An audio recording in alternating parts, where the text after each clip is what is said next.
Je rozdiel, ak niekto to robí takto, skutočne, a než keď to robí niekto tak úplne mechanicky, vedecky, chemicky, hej, že nedaj Bože ešte aj chémiu nejakú tam dá do tej záhrady a stavia to len na fyziku a takzvané overené fakty. No tie overené fakty sa menia každý boží deň.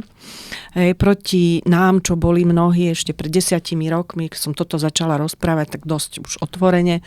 Bože, pani Henzleva, no o niečom inom poďme. Hej. A teraz mi volajú, vy ste toto hovorili a ja som vás nepočúval, ale už to tak robím a moja záhrada ma vedie. Hej, lebo k tomu som chcela prísť.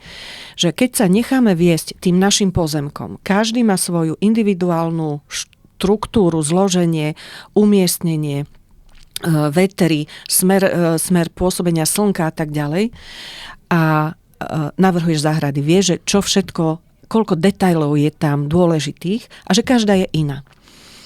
A teraz tam umiestnime majiteľa.